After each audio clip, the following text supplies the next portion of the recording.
اللهم صل على محمد وعلى آل محمد كما صليت على إبراهيم وعلى آل إبراهيم إنك حميد مجيد. اللهم بارك على محمد وعلى آل محمد كما باركت على إبراهيم وعلى آل إبراهيم إنك حميد مجيد. فقد قال الله تعالى في قرآنه الكريم: أعوذ بالله من الشيطان الرجيم. يا أيها الذين آمنوا اتقوا الله حق تقاته ولا تموتن إلا وأنتم مسلمون. வார்த்தைகளில் மிகச்சிறந்த வார்த்தை அல்லாஹ்வுடைய வேதமாகும்.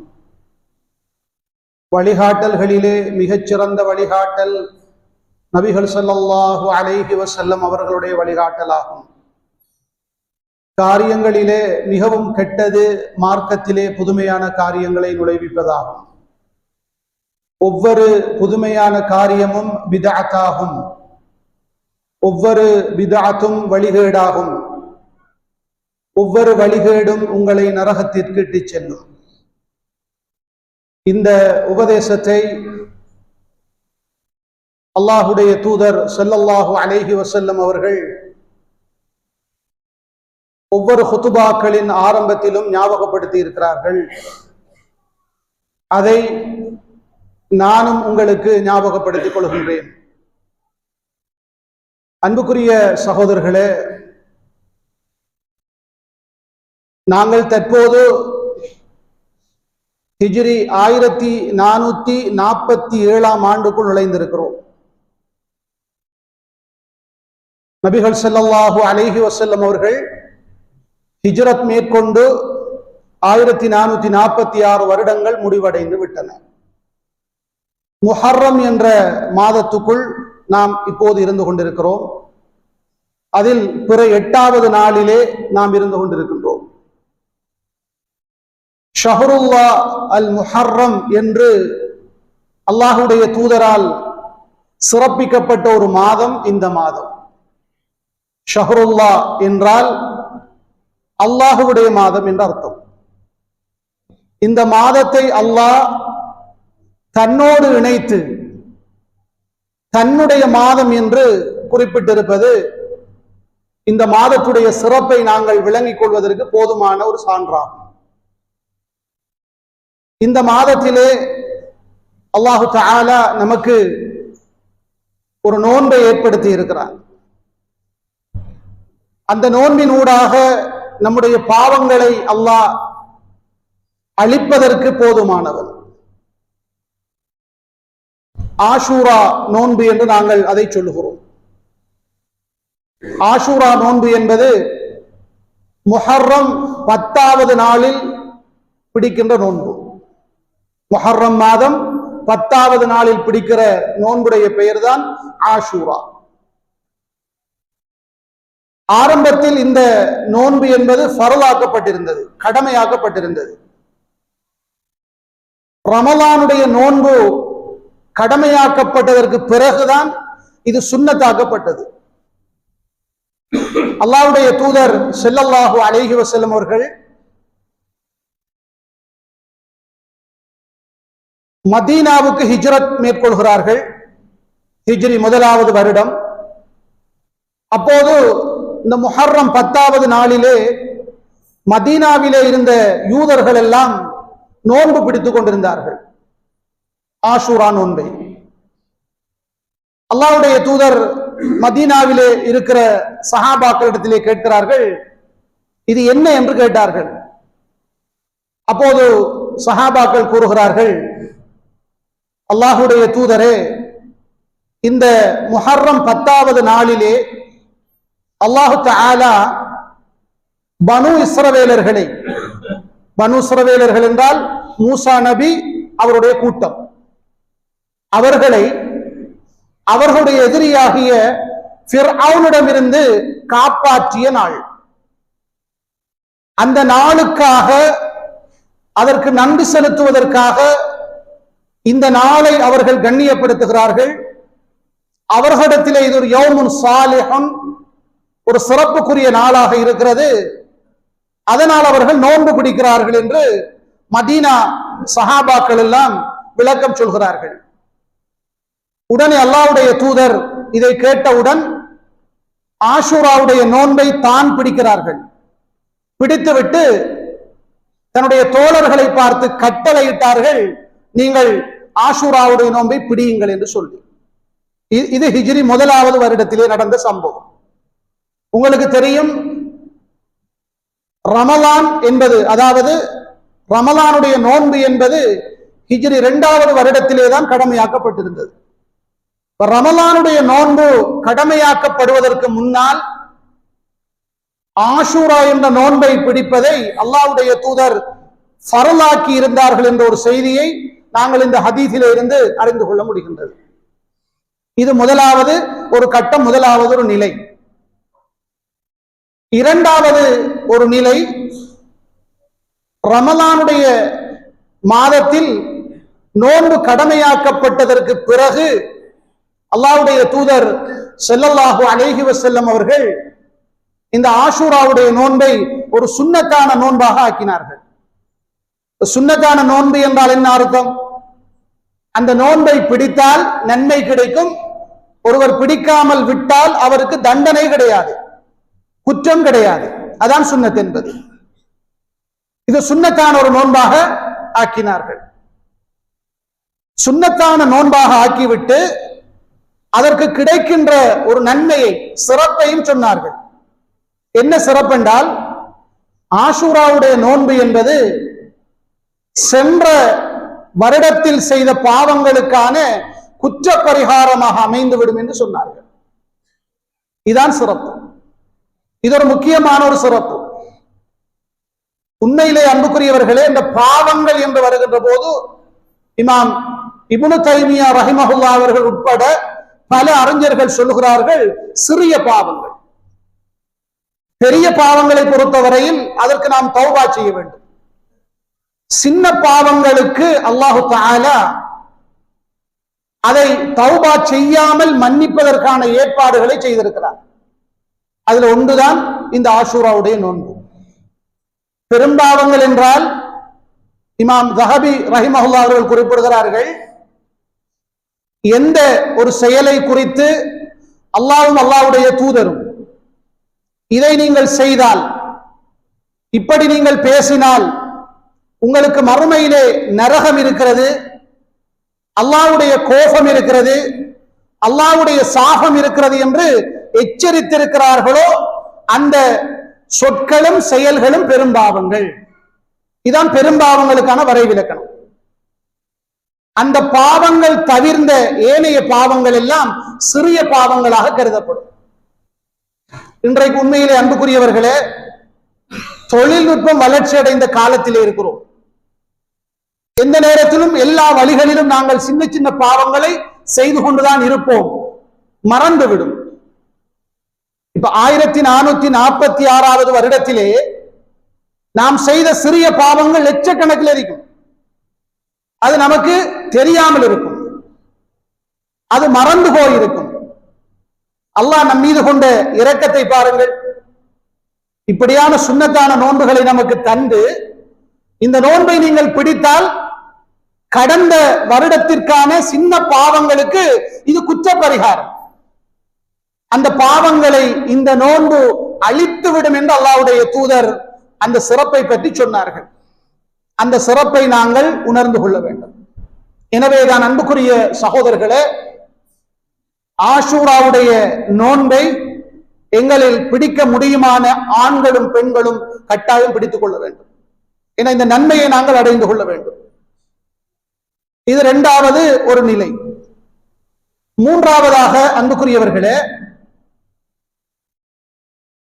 அல்லாஹ்வுடைய தூதர் இப்படி நோன்பு பிடித்துக்கிட்டே வராங்க. ஆஷூரா நோன்புண்டா முஹர்ரம் 10வது நாள் பிடிக்கிற நோன்பு. இப்படி 9 வருடங்கள் நோன்பு பிடிச்சிட்டாங்க. 9வது வருடத்துல இருக்கிறாங்க. சஹாபாக்கள் அல்லாஹ்வுடைய தூதரை சந்திக்கிறார்கள். சந்தித்து, யா ரசூலல்லாஹ், நீங்கள் யூதர்களுக்கு கிறிஸ்தவர்களுக்கு மாறு செய்ய வேண்டும் என்று சொல்கிறீர்கள். எப்பொழுதும் நம்முடைய பேச்சுக்களில, நம்முடைய நடவடிக்கைகள்ல நம்முடைய ஆதாத் வழக்குகள்ல மரபுகள்ல எல்லாவற்றிலும் நாங்கள் யூத கிறிஸ்தவர்களுக்கு கட்டாயம் மாறு செய்ய வேண்டும். இப்படி அல்லாஹ்வுடைய தூதருடைய போதனைகளை கேட்ட சஹாபாக்கள் அல்லாஹ்வுடைய தூதரோடு கேட்கிறார்கள். இப்படி நீங்கள் சொல்லி இருக்கிறீர்கள். இந்த முஹர்ரம் 10வது நாளை யூதர்கள் கண்ணியப்படுத்துகிறார்கள், கிறிஸ்தவர்களும் கண்ணியப்படுத்துகிறார்கள், நாங்களும் கண்ணியப்படுத்துகின்றோம்.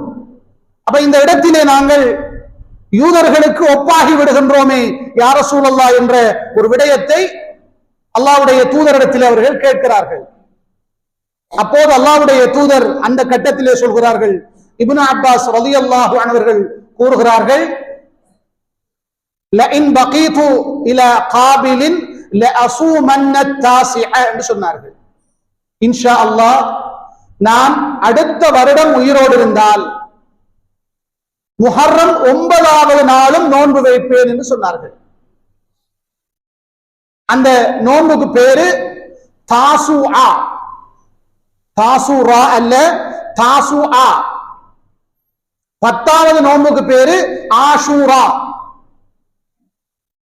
இப்னு அப்பாஸ் ரலியல்லாஹு அன்ஹு அவர்கள் சொல்லுகிறார்கள், அல்லாஹ்வுடைய தூதர் ஸல்லல்லாஹு அலைஹி வஸல்லம் அவர்கள் அடுத்த வருடம் உயிரோடு இருக்கவில்லை, மௌத்தாகிவிட்டார்கள். ஆனால் அந்த நோன்பை நான் பிடிப்பேன் என்ற ஒரு அங்கீகாரத்தை அல்லாஹ்வுடைய தூதர் வழங்கிவிட்டு மௌத்தாகி இருக்கிறார்கள். அதனால் உலமாக்கள் இந்த ஹதீஸ்களிலே இருந்து நமக்கு குறிப்பிடுகின்ற விளக்கம், ஒருவர் முஹர்ரம் மாதத்திலே 9வது நோன்பு தாசுஆ நோன்பையும் 10வது ஆஷூரா நோன்பையும் சேர்த்து பிடிப்பதுதான் சிறந்தது என்று கூறுகிறார்கள். அல்லாஹு அலம். நாங்கள் இந்த விடயத்திலே யூதர்களுக்கும் கிறிஸ்தவர்களுக்கும் மாறு செய்ய வேண்டும். ஒருவர் தாசுஆ நோன்பு பிடிக்கல, 9வது நாள் நோன்பு பிடிக்கல, ஆஷூரா நோன்பை மட்டும் பிடிக்கிறார் என்றால் அந்த நோன்பும் சேரும், அதில் அவர் குற்றவாளி அல்ல. அல்லாஹ்வுடைய தூதர் ஆஷூரா நோன்பு மட்டும்தான் பிடித்தார்கள், ஆனா 9ம் பிடிக்க வேண்டும் என்ற ஒரு விடயத்தை சொல்லி இருக்கிறார்கள். அந்த அடிப்படையிலே அன்புக்குரிய சகோதரர்களே, இன்ஷா அல்லாஹ் நாளை சனிக்கிழமை, நாளை மறுதினம் ஞாயிற்றுக்கிழமை, இந்த 2 நாளும் பகல் பொழுதில் நாங்கள் நோன்பாளியாக இருக்க வேண்டும் இன்ஷா அல்லாஹ். அதுல சனிக்கிழமை தாசுஆ நோன்பு, ஞாயிற்றுக்கிழமை ஆஷூரா நோன்பு. சில சகோதரர்கள் இந்த நோன்பை வளமையாக பிடிக்கிறவர்கள் இருக்கிறார்கள், அல்ஹம்துலில்லாஹ். சிலர் அந்த விடயத்திலே கொஞ்சம் தசாகுல் இருக்கிறது, பொடுபோக்கு இருக்கிறது. நீங்கள் பொடுபோக்கு செய்யாமல் நீங்கள் திடகாத்திரமாக இருக்கின்ற இந்த காலத்தில், குறிப்பாக இளைஞர்களே, இந்த பருவத்திலே நோன்பை பிடித்துக் கொள்ளுங்கள். ஒரு காலம் வரும் இப்படியான இபாதத்துகள் எல்லாம் செய்ய வேண்டும் என்று நாம் ஆசைப்படுவோம், ஆனால் நம்முடைய ஆரோக்கியம் அதற்கு இடம் கொடுக்காமல் போய்விடும், பலவீனம் அடைந்து விடுவோம், ஆரோக்கியம் இல்லாமல் போய்விடுவோம். அதனால் அல்லாஹ் தந்திருக்கிற ஆரோக்கிய காலத்திலே இப்படியான சுன்னத்தான நோன்புகளை நாங்கள் பிடித்துக் கொள்ள வேண்டும். இந்த ஒரு விடயத்தை அன்புக்குரிய சகோதரர்களே நாம் எல்லோரும் முதலாவதாக ஞாபகத்திலே வைத்துக் கொள்ள வேண்டும். எனவேதான் நாம் முஹர்ரம் என்ற மாதத்துக்குள் அடைந்திருக்கிறோம். இந்த மாதம் ஷஹ்ருல்லா, அல்லாஹுவின் மாதம் என்று அழைக்கப்படுகின்ற ஒரு மாதம். அது மட்டுமல்ல, இந்த மாதம் ஜாஹிலியா காலத்திலும் சிறப்பிக்கப்பட்ட ஒரு மாதம் தான். அல்லாஹ்வுடைய தூதர் ஸல்லல்லாஹு அலைஹி வஸல்லம் அவர்கள் தன்னுடைய ஹஜ்ஜிலே வைத்து மக்களுக்கு ஒரு பிரசங்கம் செய்தார்கள். அந்த பிரசங்கத்திலே, அந்த ஹுதுபாவிலே அஸ்ஸனது 12 ஷஹ்ரன் என்று சொன்னார்கள். வருடம் என்பது 12 மாதங்களாகும் என்று சொன்னார்கள். மின்ஹா அர்பஅத்துன் ஹுரும், அந்த 12 மாதங்களில் 4 மாதங்கள் கண்ணியமிக்க மாதங்கள், சிறப்புக்குரிய மாதங்கள். அதுல ஸலாஸத்துன் முத்தவாலியாத், 3 மாதங்கள் தொடர்ச்சியாக வருகின்றன. ذுல்கஅதா, ذுல்ஹிஜ்ஜா, முஹர்ரம். இது 3ம் தொடராக வருகின்ற 3 மாதங்கள்.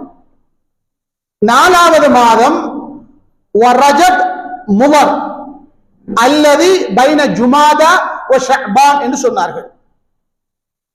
ரஜப் மாதம். அந்த ரஜப் மாதத்தை பற்றி சொல்லுகிற போது முவர் என்ற ஒரு கிளையார், ஒரு கோத்திரத்துடைய பெயரை சேர்த்து சொன்னார்கள். என்ன அர்த்தம் என்றால், இந்த முவர் கோத்திரத்தினர் அந்த காலத்திலே வாழ்ந்தவர்கள், இந்த ரஜபுடைய மாதத்துடைய மகத்துவத்தை அதிகம் பேணியவர்கள், அதற்கான கண்ணியத்தை அதிகம் கொடுத்தவர்கள்.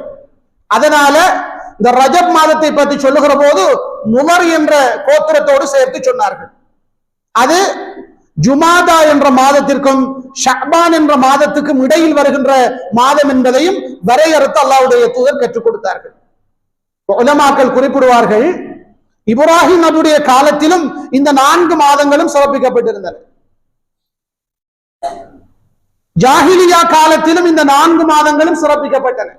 அந்த மாதங்களிலே ஜாஹிலியா கால மக்கள் போர் செய்வதை தங்களுக்குள் தடை செய்திருந்தார்கள், யுத்தம் செய்ய மாட்டாங்க. அல்லாஹ்வுடைய தூதரும் அந்த மாதங்களை சிறப்புக்குரிய மாதங்களாக ஆக்கினார்கள். அதிலே முதலாவது மாதம் நம்முடைய முஹர்ரம் மாதம். அந்த மாதத்திலே நாம் இருந்து கொண்டிருக்கிறோம். அப்ப இந்த மாதத்தை அடைந்திருக்கிற நாங்கள் இந்த மாதத்தில் செய்கின்ற சுன்னத்தான இபாதத் என்னென்றா 2 நோன்பு பிடிக்கிறது. சில முஸ்லிம்கள் இருக்கிறார்கள், இந்த மாதத்திலே அதற்கென்று சில விசேட உணவுகளை தயாரிப்பது, அதற்கென்று சில இனிப்பு பண்டங்களை கொடுப்பது, அதற்கென்று சில புதிய ஆடைகளை கொள்வனவு செய்வது, அணிவது, இப்படியான பித்அத்துகள் சில முஸ்லிம்களுக்கு மத்தியிலே சில கிராமங்களிலே இருக்கிறது. அல்லாஹ்வுடைய தூதரோ சஹாபாக்களோ அப்படி செய்யவில்லை. அல்லாஹ்வுடைய தூதர் நோன்பு பிடித்தார்கள், சஹாபாக்களை நோன்பு பிடிக்க சொன்னார்கள். இந்த விடயத்தையும் முஸ்லிம்களாகிய நாங்கள் புரிந்து கொள்ள வேண்டும். அதே போன்று இன்னொரு விடயத்தை ஞாபகப்படுத்த வேண்டும் சகோதரர்களே.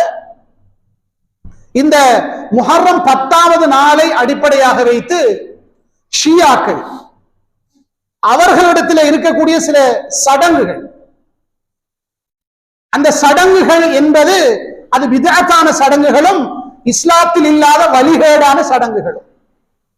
ஷியாக்களை பற்றி உங்களுக்கு தெரியும், உலகத்திலே பல பகுதிகளிலும் வாழ்கிறார்கள். குறிப்பாக ஈரான் போன்ற நாடுகளிலே அதிகமாக வாழ்கிறவர்கள் ஷியாக்கள் தான்.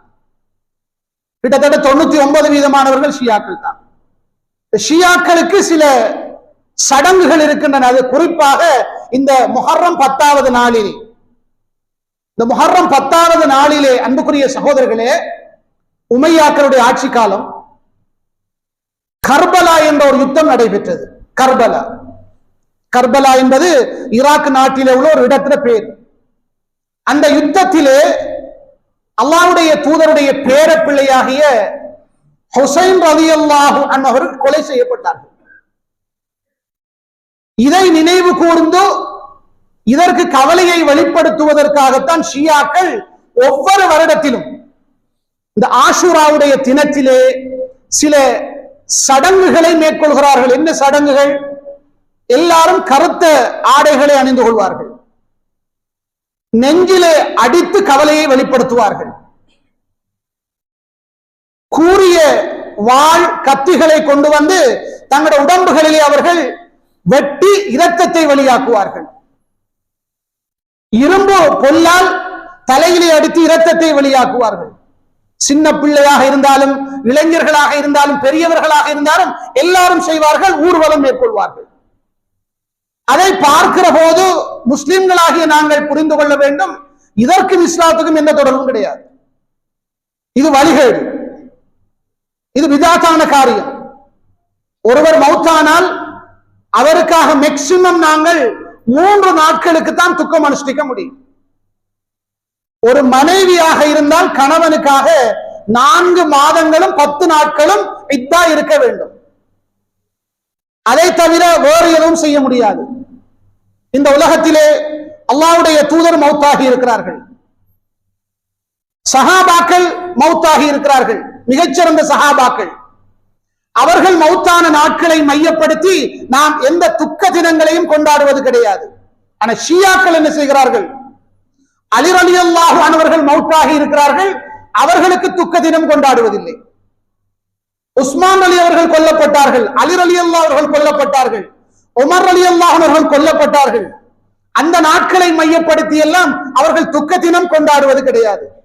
ஆனால் ஹுசைன் அலி அவர்கள் கர்பலா யுத்தத்திலே ஆஷூராவுடைய நாளில் கொல்லப்பட்டார்கள் என்பதை மையப்படுத்தி நாங்கள் துக்கத்தை அனுஷ்டிக்கின்றோம், துக்கத்தை வெளிப்படுத்துகிறோம் என்று சொல்லி தங்களை வருத்துகிறார்கள். தங்களுடைய உடம்புகளிலே இருந்து இரத்தங்களை வெளியேற்றுகிறார்கள், தலையில் அடிக்கிறார்கள், முகத்தில் அறைகிறார்கள், நெஞ்சிலே அடிக்கிறார்கள். இதெல்லாம் ஜாஹிலியத்துடைய நடைமுறை. இப்படியெல்லாம் செய்து மிக பெரும் ஊர்வலங்களை செய்கிறார்கள். இதை நாங்கள் பார்க்கிறோம். ஆனால் இது ஷியாக்களுடைய வழிகட்ட வேலை என்பதையும் நாம் இந்த தினத்திலே புரிந்து கொள்ள வேண்டும் சகோதரர்களே. அப்ப எனவேதான் இஸ்லாம் இந்த நாட்களில் எதை நமக்கு சொன்னதோ அதைத்தான் செய்ய வேண்டும். என்ன சொன்னது? நீங்கள் முஹர்ரம் மாதத்தை அடைந்தால் 2 சுன்னத்தான நோன்பு பிடிக்கணும். ஒன்று தாசுவா நோன்பு, அடுத்தது ஆஷூரா நோன்பு. இன்ஷா அல்லாஹ் சனிக்கிழமையும் ஞாயிற்றுக்கிழமையும் நாங்கள் எல்லோரும் நோன்பாளிகளாக இருக்க வேண்டும் என்ற விடயத்தை திரும்பவும் உங்களுக்கு ஞாபகப்படுத்திக் கொள்கின்றோம். அன்புக்குரிய சகோதரர்களே, இந்த ஆஷூரா தினத்தை பொறுத்தவரையில் மூசா அலைஹிஸ்ஸலாம் அவர்கள் பாதுகாக்கப்பட்ட நாள். மூசா அலைஹிஸ்ஸலாத்துடைய கூட்டம் பனூ இஸ்ரவேலர்கள் காப்பாற்றப்பட்ட நாள். அதை மையப்படுத்தி தான் யூதர்கள் அதை கண்ணியப்படுத்தி இருக்கிறார்கள். அல்லாஹ்வுடைய தூதர் என்ன சொன்னார்கள்? அன அஹக்கு பி மூசா மின்கும், உங்களை விட மூசாவுக்கு மிகவும் அருகதையுடையவன் நான் தான், நெருக்கமானவன் நான் தான். மூசா நபி கொண்டு வந்த ஏகத்துவ கொள்கையை, லா இலாஹ இல்லல்லாஹ் என்ற கொள்கையை ஏற்று மக்களுக்கு மத்தியிலே பிரச்சாரம் செய்யக்கூடிய நாங்கள் தான் அதற்கு மிக தகுதியானவர்கள் என்பதை அல்லாஹ்வுடைய தூதர் அந்த கட்டத்திலே சொன்னார்கள். இதிலே நமக்கு இன்னொரு முக்கியமான ஒரு விடயத்தை அல்லாஹ்வுடைய தூதர் ஞாபகப்படுத்தி இருக்கிறார்கள். ஃபிர்அவுன் இந்த நாளில் அழிக்கப்பட்டிருக்கிறான். அவன் கடலுக்குள் மூழ்கடிக்கப்பட்ட நாள் தான் இந்த ஆஷூராவுடைய நாள். அன்புக்குரிய சகோதரர்களே, இந்த உலகத்திலே அநியாயங்களும் அட்டூழியங்களும் ஒரு நாளும் நிலைக்காது. பாத்தில் அசத்தியம் என்பது ஒரு நாளும் நிலைக்காது. அது ஒரு நாளைக்கு அழிந்தே தீரும். இந்த உலகத்திலே பல நாடுகள், பல நாட்டுடைய ஜனாதிபதிகள், தலைவர்கள் தங்களை பெரிதாக கருதி கொண்டிருந்தாலும், தங்களை வல்லரசுகள் என்று சொல்லிக் கொண்டிருந்தாலும் அது நிலையானது கிடையாது. இந்த உலகத்திலே பாத்தில் என்ற அசத்தியம் அழிந்தே தீரும். ஹக்குன் என்ற சத்தியம் நிச்சயமாக இந்த உலகத்திலே நிலைக்கும் என்ற ஒரு பாடத்தை அல்லாஹ் நமக்கு இந்த தினத்திலே கற்றுத் தந்திருக்கிறான். அது மட்டுமல்ல, ஃபிர்அவுனுடைய இந்த அழிவு, இந்த மரணத்திலே இருந்து நாம் எல்லோரும் என்ன பாடம் எடுக்க வேண்டும் தெரியுமா? என்னுடைய முடிவும் உங்களுடைய முடிவும் ஒரு மோசமான முடிவாக அமைந்துவிடக் கூடாது. அந்த பாடத்தை நாம் எடுத்துக்கொள்ள வேண்டும். அந்த வரலாறு நமக்கு தெரியும். ஃபிரௌன் என்பவன் அந்த மூசா நபியுடைய காலத்திலே எவ்வளவு பெரிய கொடுங்கோலனாக இருந்திருக்கிறான். அவன் தன்னுடைய பிரமுகர்களை அழைத்து சொல்கிறான், இந்த மூசா நபி அல்லாஹ்வை மட்டும்தான் வணங்க வேண்டும் என்று பிரச்சாரத்தை ஆரம்பித்து விட்டார். இப்போது அவன் தன்னுடைய பிரமுகர்களை அழைக்கிறான். வகால ஃபிர்அவுன் யா அய்யுஹல் மலஅ மா அலிம்து லக்கும் மின் இலாஹின் கைரி. பிரமுகர்களே, இந்த முக்கியமானவர்களை கூப்பிட்டு சொல்றான், பிரமுகர்களே, என்னை தவிர வணங்குவதற்கு தகுதியான ஒரு இறைவன் இந்த உலகத்தில் இருப்பதாக நான் அறியவில்லை என்று சொன்னான்.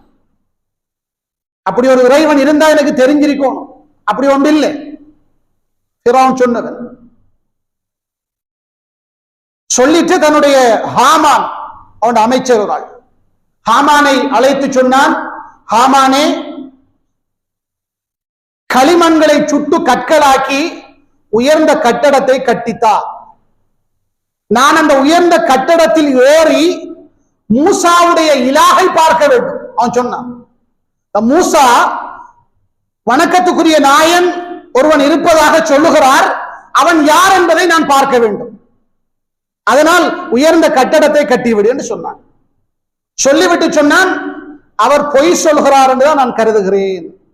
ஏன்னா என்னை தவிர ஒரு இலா, ஒரு இறைவன், வணக்கத்துக்கு தகுதியான ஒருவன் இந்த உலகத்தில் கிடையவே கிடையாது. தன்னை இறைவன், தன்னை கடவுள், தான் தான் இந்த உலகத்திலே வணங்கப்படுவதற்கு தகுதியானவன் என்று சொன்னவன் தான் இந்த ஃபிரௌன் என்பவன். அதை உள்ளத்திலே பதித்துக் கொள்ளுங்கள். இன்னொரு கட்டத்திலே சொன்னான், ஃபகால அன ரப்புக்குமுல் அஅலான்னு சொன்னான். ஃபகால அன ரப்புக்குமுல் அஅலா, நான் தான் உங்களுடைய உயர்ந்த இறைவனாக இருக்கிறேன். சுப்ஹானல்லாஹ். அன்புக்குரிய சகோதரர்களே, இந்த ரெண்டும் ஃபிரௌன் சொன்னது. என்னை தவிர ஒரு கடவுள் இருப்பதாக நான் அறியவில்லை, நான் தான் உங்களுடைய உயர்ந்த இறைவன். இப்படி இந்த உலகத்திலே பெருமையாக சொன்னவன் தான் ஃபிரௌன். அவனுடைய கடைசி முடிவை அல்லாஹ் நமக்கு குர்ஆனிலே படம் பிடித்து காட்டியிருக்கிறான். அவன் அந்த அநியாயத்தில், அழிச்சாட்டியத்தில், அந்த பாவத்தில் பிடிவாதமாக உறுதியாக இருந்தான். கடைசி வரைக்கும் உறுதியாகத்தான் இருந்தான். நான் தான் கடவுள், நான் தான் ரப்பு. அன்புக்குரிய சகோதரர்களே, இப்ப மூசா நபியையும் அவருடைய கூட்டத்தையும் ஃபிரௌன் தன் படையோடு துரத்தி கொண்டு வருகிறான். கடல் குறுக்கே வந்து விட்டது. அல்லாஹ் மூசா நபிக்கு கட்டளையிட்டான், மூசாவே, உங்களிடத்தில் இருக்கிற அசா என்ற அந்த கோல், அதை கொண்டு கடலிலே அடியுங்கள். கடலில் அடிக்கிறார்கள். 12 பாதைகள் வருகின்றன. பனூ இஸ்ரவேலர்கள் 12 கூட்டத்தினர். அந்த பாதைகளால் அவர்கள் போகிறார்கள். ஃபிரௌன் வருகிறான் படை பட்டாளத்தோடு. கடலுக்குள் பாதை, அவனும் பின்னால் அவர்களை தொடர்கிறான். இப்போது மூசா நபியும் அவருடைய கூட்டத்தினரும் அடுத்த கரையை அடைகிறார்கள். இப்போது ஃபிரௌன் நடுக்கடல். அல்லாஹ் திரும்ப மூசாக்கு கட்டளை போகிறான், மூசாவே, அசாவை கொண்டு அடியுங்கள். அசாவால் அடிக்கிறார்கள். அந்த கடலில் வந்த பாதைகள் தண்ணீரை கொண்டு மூடப்படுகின்றன. இந்த கட்டத்திலே ஃபிரௌனும் மூழ்க போகின்றான். ஹத்தா இதா அத்ரகஹுல் கரக், இப்போது ஃபிரௌன் மூழ்கிறான். சக்ரத்துல் மௌத், மரண தருவாய் வந்து விட்டது. அந்த கட்டத்திலே அவன் சொன்னான், قال آمنت أنه لا إله إلا الذي آمنت به بنو إسرائيل وأنا من المسلمين. அவன் சொன்ன வார்த்தை, கடைசி வார்த்தை சகோதரர்களே, என்ன சொன்னான் தெரியுமா? பனு இஸ்ரவேலர்கள் ஈமான் கொண்டிருக்கிறவன் தான் வணக்கத்துக்குரியவன், அவனை தவிர வேறு வணக்கத்துக்குரிய நாயன் கிடையாது, அதை நான் ஈமான் கொண்டு விட்டேன். وأنا من المسلمين, நான் முஸ்லிம்களில் ஒருவனாக மாறிவிட்டேன் என்று சொன்னான். கடைசி நேரத்தில் உலமாக்கள் சொல்லுகிறார்கள், அவனுடைய நாவிலே இருந்து அல்லாஹ் என்ற வார்த்தை வரவில்லை. நல்லா பாருங்க, அல்லாஹுவை நான் ஈமான் கொண்டேன் அவன் சொல்லல. அந்த வார்த்தையை கூட அல்லாஹ் சொல்ற தகுதி அவனுக்கு கொடுக்கவே இல்லை. கடைசி வரை அல்லாஹ் சொல்லவே இல்லை. பனூ இஸ்ரவேலர்கள் ஈமான் கொண்டுள்ள அவன் தான் வணக்கத்துக்குரிய நாயன், அப்படிதான் சொன்னான். அவனை தவிர வணக்கத்துக்குரிய நாயன் வேறு யாரும் இல்லை என்றுதான் சொன்னான். நான் முஸ்லிம் ஆகிட்டேன் சொன்னான். அல்லாஹ் சொல்லல. உங்களுக்கு தெரியும், நம்முடைய நம்பிக்கை சக்ரத்துல் மௌத்தில் யாரு என்ன தௌபா செஞ்சாலும் ஏற்றுக்கொள்ளப்படாது. அப்ப அல்லாஹ் அந்த நேரத்தில் அவனை பார்த்து கேட்டான், ஆல் ஆன் என்று கேட்டான். ஆல் ஆன், ஃபிரௌனே, இப்போதுதான் உனக்கு அந்த ஞானம், அறிவு கிடைத்ததா? வகத் அஸைத கப்லு, இதற்கு முன்னர் நீ மாறு செய்தாய். வகுன்த மினல் முஃப்ஸிதீன், இந்த பூமியிலே ஒரு குழப்பவாதியாகத்தானே வாழ்ந்தாய். உன்னுடைய தௌபா, உன்னுடைய இஸ்லாம், உன்னுடைய ஈமான் இந்த கட்டத்திலே ஏற்றுக்கொள்ளப்படாது. சொல்லிவிட்டு அல்லாஹ் சொன்னான், உன்னுடைய உடலை பின்னால் வரக்கூடியவர்களுக்கு படிப்பினைக்காக நாங்கள் பாதுகாப்போம். அல்லாஹ் சொன்னான். இன்றைக்கும் பாதுகாக்கப்பட்டிருக்கிறது. இவன் தான் ஃபிரௌன், தன்னை உயர்ந்த ரப்பு என்று வாதிட்டவன், என்னை தவிர இலாஹ், வணக்கத்துக்குரிய நாயன் கிடையாது என்று சொன்ன இந்த ஃபிரௌன் இவன் தான். மக்களை அறிந்து கொள்ளுங்கள், நாம் எல்லோரும் நம்முடைய கடைசி முடிவை பற்றி யோசிக்காமல் தான் வாழ்ந்து கொண்டிருக்கிறோம். கடைசி நிலை எப்படியாகும் என்பதை சிந்திக்காமல் வாழ்ந்து கொண்டிருக்கிறோம். எனவே அன்புக்குரிய சகோதரர்களே, இந்த ஃபிரௌன் கொடுங்கோலன், அநியாயக்கார ஆட்சியாளன், பனூ இஸ்ரவேலர்கள் பரம்பரையிலே பிறந்த ஆண் பிள்ளைகளை கொன்று குவித்தவன். அப்படிப்பட்ட ஃபிரௌன் அல்லாஹ் தஆலா அவனை அழித்த நாள் தான் ஆஷூரா. நாங்கள் உண்மையான முஸ்லிம்களாக இருந்தால் அந்த நாளை நினைவு கூற வேண்டும், நன்றி செலுத்த வேண்டும். அதற்குத்தான் இந்த நோன்பு. இதைத்தான் அல்லாஹு தஆலா நமக்கு ஒரு முக்கியமான ஒரு பாடமாக நமக்கு தந்திருக்கிறான். எனவே இந்த பாடத்தை நாங்கள் உணர்ந்து, அன்புக்குரிய சகோதரர்களே, நாம் எல்லோரும் இந்த ஆஷூரா என்ற நோன்பை பிடிக்க வேண்டும். அப்படி பிடிக்க வேண்டும் என்ற நியத்தோடு நாம் செல்ல வேண்டும். அதற்கு அல்லாஹ் எனக்கும் உங்களுக்கும் தௌஃபீக் செய்வானாக.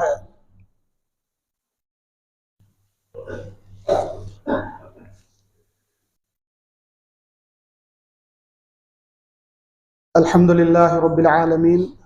اللهم صل على محمد وعلى آل محمد كما صليت على إبراهيم وعلى آل إبراهيم إنك حميد مجيد.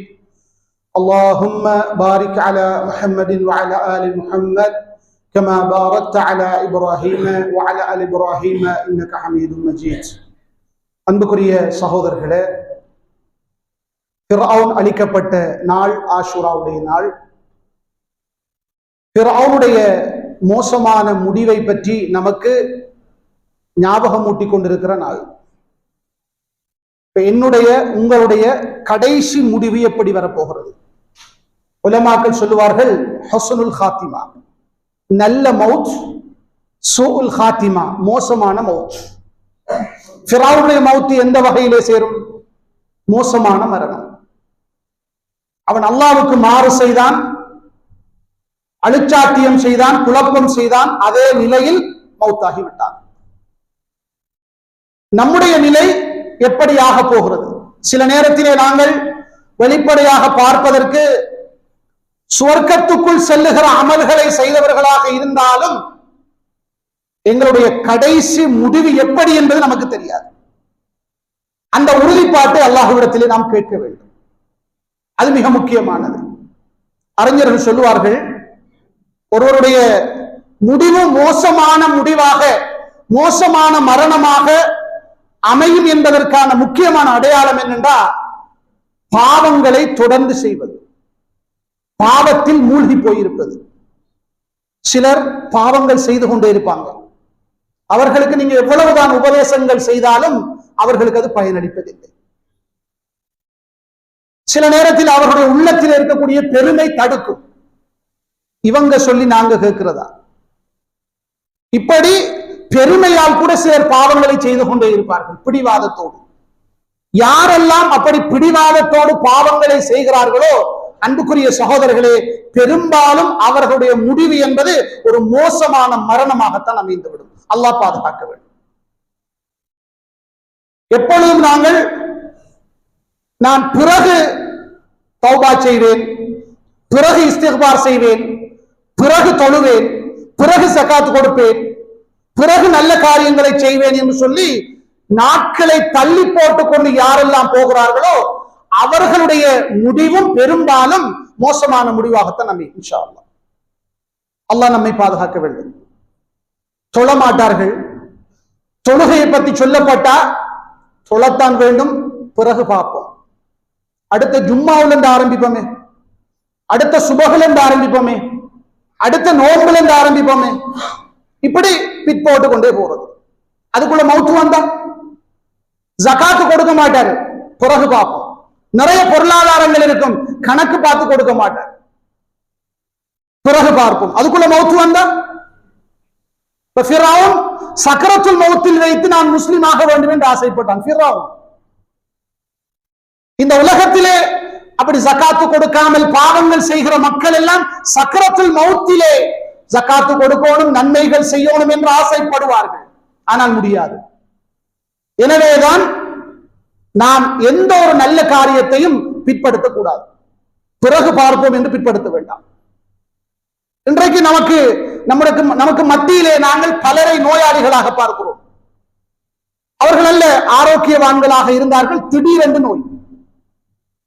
நல்ல திடகாத்திரமாக இருந்தாங்க, திடீரென்று நோய். ஒரு சைட் கேள்விப்படுறோம், கையும் காலும் அடிச்சிட்டு செயலிழந்து போயிட்டு பெரலைஸ் ஆயிட்டாங்க. பலரை கேள்விப்படுறோம். அன்புக்குரிய சகோதரர்களே, இதான் வாழ்க்கை என்பது. எப்போது நமக்கு நோய் வரும் என்று தெரியாது.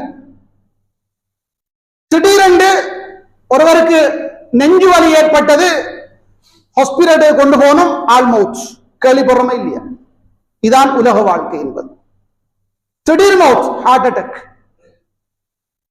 இரவு தூங்கினால் காலையில எழும்பல, நித்திரையில ஹார்ட் அட்டாக் வந்து மவுத்தாயிட்டார்.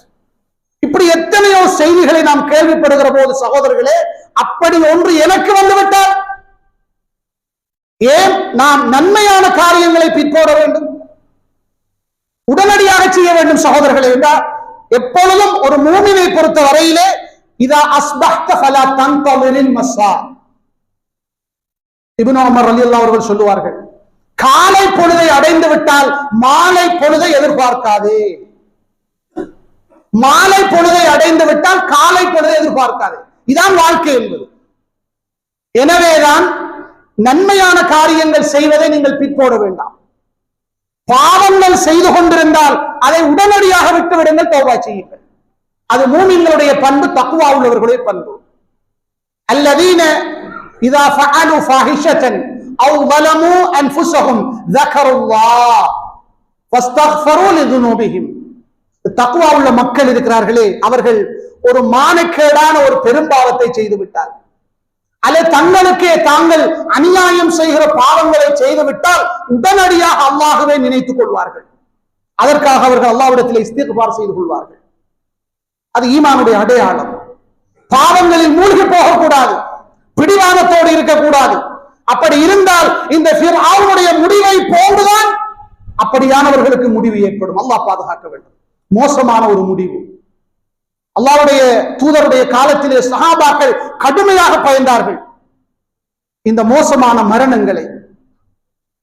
அதற்காக அல்லாஹ்வுடைய தூதர் சஹாபாக்களுக்கு துஆக்களை கற்றுக் கொடுப்பார்கள், தானும் ஓதுவார்கள்.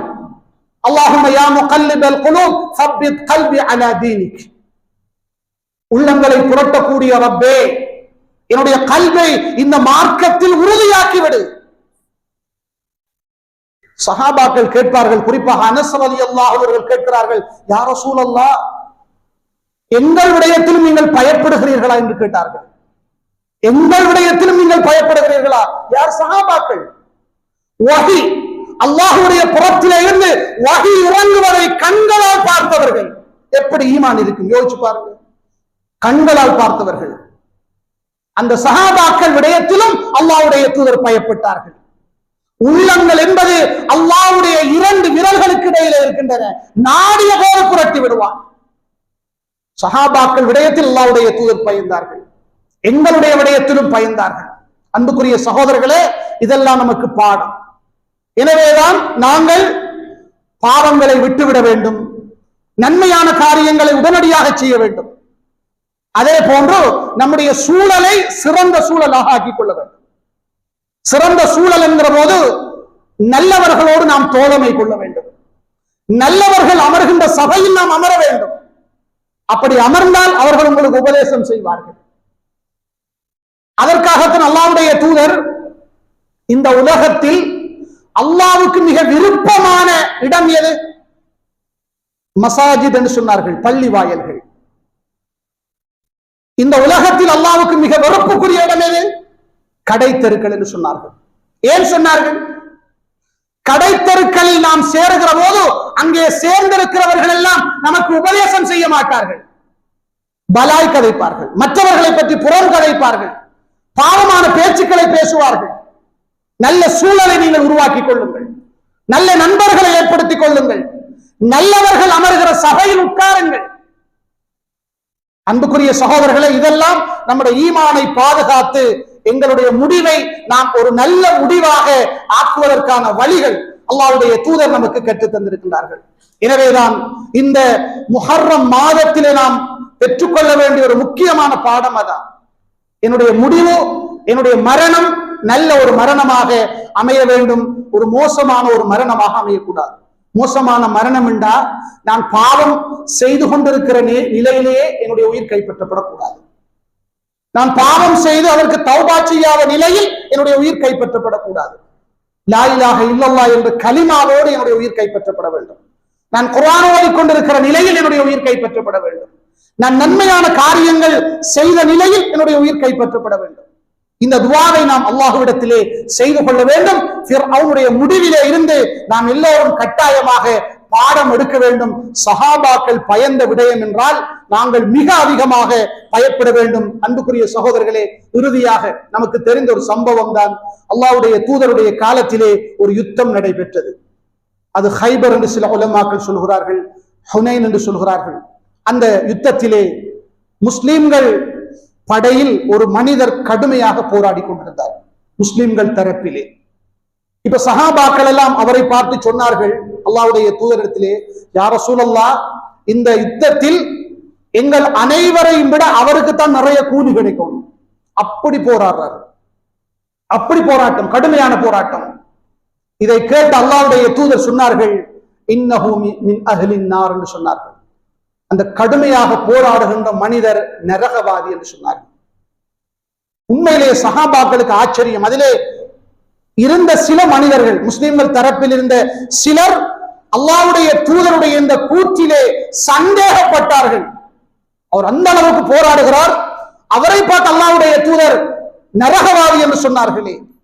அன்புக்குரிய சகோதரர்களே, இந்த போராட்டத்தில் அவர் கடுமையாக போராடி அவருடைய உடம்பில் ஒரு பெரும் காயம் ஏற்பட்டது.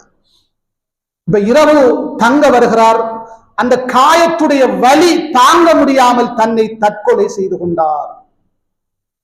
சுப்ஹானல்லாஹ். கடைசி முடிவு எப்படி?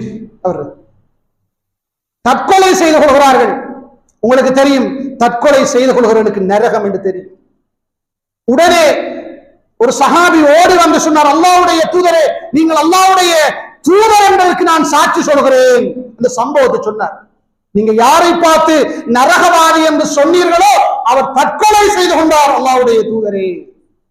அல்லாஹ் நம்மை பாதுகாக்க வேண்டும் சகோதரர்களே. அதனால் தான் சொல்கிறேன், பேசுகின்ற என்னுடைய, கேட்கின்ற உங்களுடைய முடிவுகள் என்ன என்று யாருக்கும் தெரியாது. இன்னமல் அமாலு பில் ஹவாத்திம். நம்முடைய அமல்கள் எல்லாம் நம்முடைய முடிவுகளை கொண்டுதான் தீர்மானிக்கப்படுகின்றன. ஒருவன் சொர்க்கத்துக்குரிய அமலை செய்து கொண்டே போவான், அவனுக்கும் சொர்க்கத்துக்கும் இடையில ஒரு முழந்தான் இடம் இருக்கும். கடைசி நேரத்திலே பாவங்களை செய்து அவன் நரகத்துக்குள் போய் விடுவான். அல்லாஹ் நம்மை பாதுகாக்க வேண்டும். எனவே ஃபிர்அவுனுடைய அழிவு, ஃபிர்அவுனுடைய மரணத்திலே இருந்து நாம் எல்லோரும் பாடம் படிக்க வேண்டும். அல்லாஹ் தஆலா நமக்கு தந்திருக்கின்ற இந்த வாய்ப்புகளை நாம் பயன்படுத்துவோம். மீண்டும் ஞாபகப்படுத்திக் கொள்கின்றேன் அன்புக்குரிய சகோதரர்களே, இந்த ஹுத்பாவுக்கு நிறைய பேர் பிந்தித்தான் வந்திருக்கிறீர்கள்.